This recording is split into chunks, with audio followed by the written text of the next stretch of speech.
Olá pessoal, eu sou Graciane Saliba e agora vamos falar de força maior e fato príncipe, especialmente no direito do trabalho.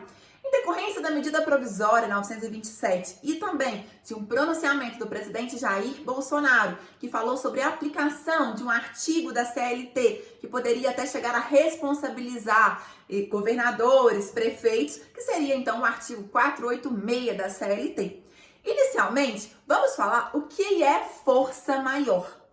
Força maior é o que acontece, são acontecimentos de fatos externos que independem da vontade humana e que levam à não conclusão, ao não cumprimento de um contrato, de uma obrigação. Então é algo que eu não quero deixar de cumprir um contrato, mas é algo que vem maior, que acaba me impedindo de cumprir esse contrato. E aí, gente, no direito do trabalho, a gente vai pensar o seguinte: vai ter aplicação de força maior quando algum acontecimento inesperado, que o empregador não tenha contribuído para que isso acontecesse, que o empregador não tenha planejado isso, que seja algo que realmente não tinha como o empregador esperar, não tinha como o empregador adequar anteriormente. E aí, nesse caso, acaba gerando a força maior para a continuidade da atividade. O que impede essa continuidade? Impede que eu continue, por exemplo, se caiu um raio e acabou com a minha fábrica, vou ter que fechar a fábrica porque ela queimou toda com o raio. Isso pode ser uma força maior? Sim, é um acontecimento que independe da vontade humana. E aí o empregador, ele não contribuiu diretamente para isso. Só que essa força maior, gente, é importante a gente salientar que ela divide em espécies. E aí, uma das espécies é o que a gente chama de fato príncipe.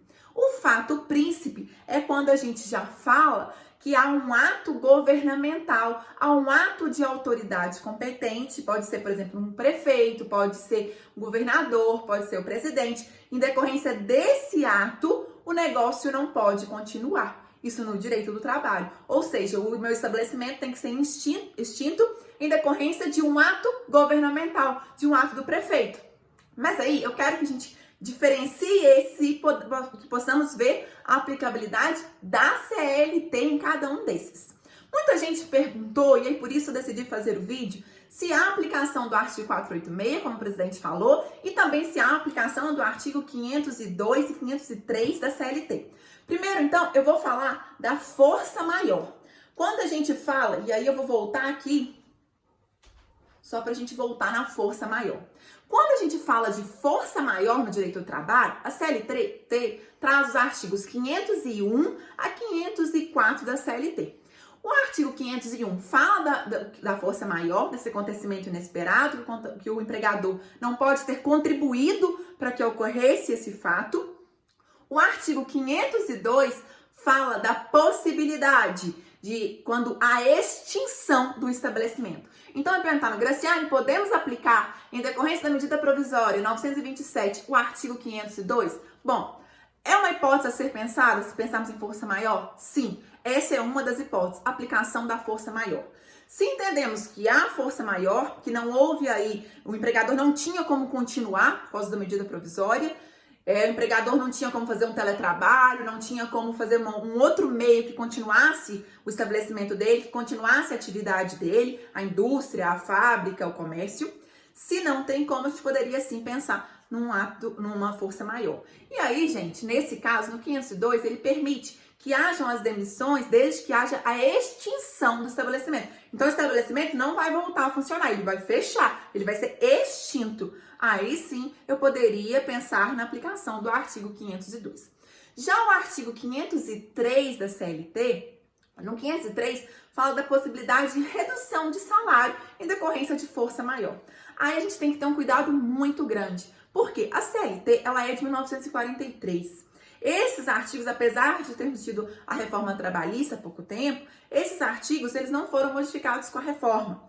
E o artigo 503 fala na possibilidade de redução do salário em decorrência de força maior. Mas a Constituição, além de ser a Constituição, que é uma norma maior, ela ainda é posterior, ela é de 1988. Então a gente vai pensar que a Constituição, ela está acima, ela é de 1988, ela é posterior e ainda ela é mais benéfica ao empregado. Então, por 3 pensamentos aí, a gente vai falar que há a aplicabilidade da Constituição.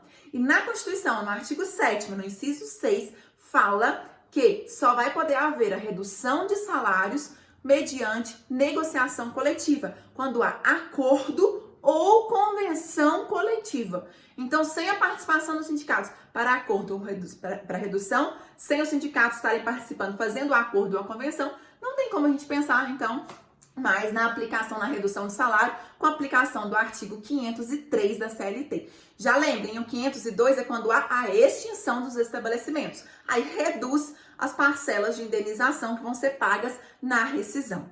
O outro fato que eu gostaria de comentar com vocês é sobre a força maior, o fato príncipe. Falamos sobre a força maior. O fato príncipe, então, ele está dentro da força maior. É uma das espécies, como mencionei lá no início do vídeo. E se ele é uma das espécies, ele depende de quê? O que diferencia? O que traz ele como característico? Ele depende de um ato governamental. E aí o artigo 486 da CLT, ele vem falando que quando há o fechamento, eu vou pegar aqui para a gente poder ler o 486 para que você entenda o que eu estou falando aqui. No 486 da CLT, vem mencionando o seguinte. Bom, no caso de paralisação temporária ou definitiva do trabalho, motivada por ato de autoridade municipal, estadual ou federal, ou pela promulgação de lei ou resolução que impossibilite a continuação da atividade, prevalecerá o pagamento da indenização, que ficará a cargo do governo responsável. Bom, reparem que o 486, ele fala que se houve algum ato do governo, seja ele federal, estadual ou municipal, seja o governo que tenha que pagar uma indenização, mas reparem, isso, gente, a gente vai ter que pensar como que a jurisprudência hoje pensa. E aí vem uma grande diferença. Por quê? Ainda não foi declarado. A fala de um presidente, a gente não pode falar que é uma lei. Ainda não é lei. Pode ser que venha um projeto falando que isso é fato príncipe. Mas, por enquanto, não é. Foi apenas uma fala, um pronunciamento dele ali durante uma entrevista. E assim, a gente depende de pronunciamento posteriormente em sentenças, em decisões judiciais, declarando isso realmente como fato príncipe para ser responsabilizado o governo estadual ou governo municipal.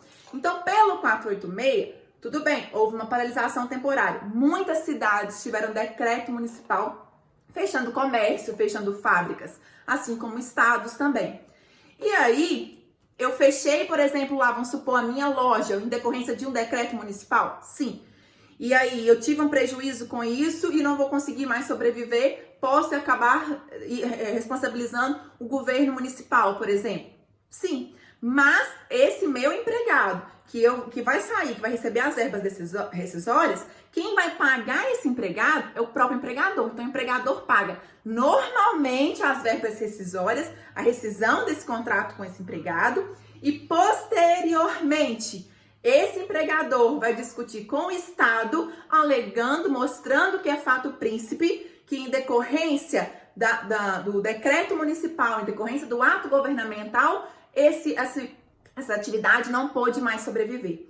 E aí, só por isso que vai ser declarado fato príncipe. Vai ter que comprovar que o meu negócio não sobreviveu por causa do ato governamental. Eu tenho que ter aí o nexo. E aí, nesse caso, as verbas que eu paguei para o empregado, eu como empregadora, aqui no caso, vou receber tudo do Estado? Não. São apenas as verbas indenizatórias. E que verbas seriam estas? Aí, gente, a maioria da doutrina, e eu vou me filiar a ela, entende que seria somente os 40% do FGTS. E alguns, inclusive, chegam a colocar que seria apenas 20% do FGTS. Por quê? Se é força maior, iria ser pela metade, ou 20% do FGTS, ou metade lá da previsão do artigo 479 da CLT, que são os contratos por prazo determinado, e só essa verba que seria de responsabilização do governo municipal ou do governo estadual, por exemplo. Muito cuidado, porque o TST, são raríssimos os casos que o TST aceita como fato príncipe. E até hoje, o que o TST tem aceito como fato príncipe, por exemplo, é se há a desapropriação de um lugar que eu tenho uma loja e eu desapropriar daquele local exatamente onde eu tenho uma loja, impedindo a minha atividade de comércio para a construção de um hospital. E aí, nesse caso, como eu não vou poder mais ter essa loja, eu acabo entrando, então, pedindo essa indenização lá pelo Estado. Mas só mais uma observação para a gente poder encerrar. Isso depende, inclusive, então, de uma ação regressiva. O empregador paga o empregado, depois o empregador vai cobrar essa indenização na Justiça do Estado, e aí que vai haver ainda a discussão se é ou não fato príncipe. Então, gente, não é simplesmente aplicando o artigo 486. Existe razão? Em parcela, sim, há uma razão pela fala do presidente. Por quê? Decorreu de um ato governamental o fechamento de comércio? Sim. E isso poderia acarretar um prejuízo para o empregador e ele não conseguir continuar a sua atividade? Sim. Mas, ao mesmo tempo, podemos pensar que o coronavírus ele é uma pandemia. E aí o prefeito ele não vai fazer esse tipo de decretos porque ele quer, e sim porque ele poderia ter um número de mortes gigante ali na cidade dele, um número de mortes muito elevado, e aí isso inviabilizou a atividade de comércio. Mas não é uma atividade, não foi aí poderíamos ver como se não fosse um ato discricionário dele. Não foi a vontade dele, foi algo que ele foi compelido a fazer obrigatoriamente e não discricionariamente por vontade dele. Bom, espero que tenha ficado claro aí o que é força maior, o que é fato príncipe e se a gente vai ou não aplicar. Tanto o 503 da CLT, que houve a discussão lá com a Constituição, quanto o 486 que foi mencionado pelo presidente. Eu espero vocês em outros vídeos. Se você gostou, coloque um like, faça sua pergunta e inscreva-se no canal para ver outros vídeos sobre essas atualizações. Até mais!